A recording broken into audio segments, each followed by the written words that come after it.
Alors, ce qui m'intéresse ce matin, c'est que vous travaillez en ce moment sur le virus. Je travaille, mais pas forcément au labo, puisque on travaille sur ordinateur avec un collègue, et puis c'est tout. On n'a pas d'expérience, on peut dire, mais l'expérience vient de la maladie elle-même, de toutes les mesures qui sont faites actuellement dans les laboratoires sur les patients. Et vous êtes arrivé à certaines conclusions. Alors, nous sommes arrivés à la conclusion qu'effectivement, il y avait eu une manipulation au sujet de ce virus. C'est-à-dire? Eh bien, qu'une partie, je ne dis pas le total, n'est-ce pas, mais il y a un modèle qui est évidemment le virus classique, et là c'était un modèle surtout venant de la chauve-souris, mais à ce modèle, on a par-dessus ajouté des séquences notamment du VIH, le virus du sida. Mais quand vous dites on a ajouté, qui a ajouté? Moi je ne sais pas. Mais c'est pas naturel, c'est ce que vous voulez dire? Non, ce n'est pas naturel, c'était un travail de professionnel, un travail de biologiste moléculaire.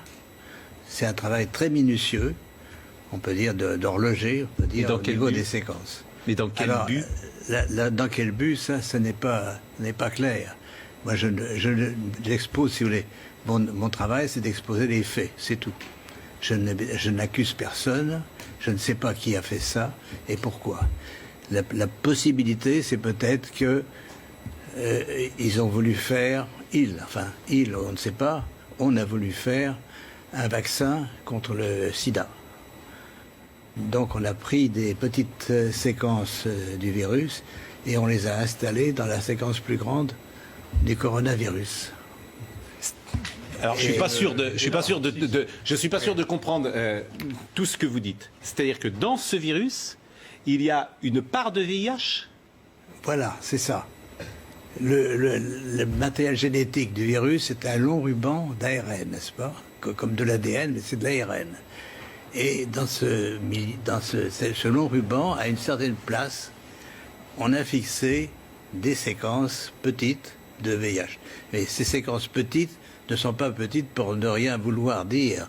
Elles ont la possibilité de modifier, par exemple, ce qu'on appelle des sites antigéniques. C'est-à-dire, si on veut faire un vaccin, on peut très bien modifier la protéine qui est exposée pour le vaccin par une petite séquence venant d'un autre virus. Mais vous êtes certain de ça? Parce qu'on a dit que le bruit a couru, que c'était d'une origine humaine, finalement. Et ça a été ensuite réfuté par la plupart des autorités scientifiques, quand même. Il y a quand même une volonté d'étouffement, si vous voulez. Les travaux, nous ne sommes pas les premiers. Un groupe de chercheurs indiens, très renommés, avait publié la même chose. On les aura forcés à rétracter. Et on les a forcés comment? C'est-à-dire, c'est annulé.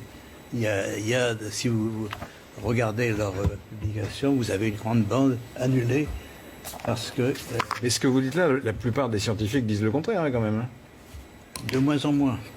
De moins en moins. Si vous voulez, ceci est arrivé au début de cette année et on voit de plus en plus de travaux qui suggèrent. Mais moi, je suis, on peut dire, hors d'âge.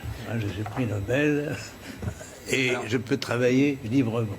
J'ai donc aucune pression sur moi qui peut agir.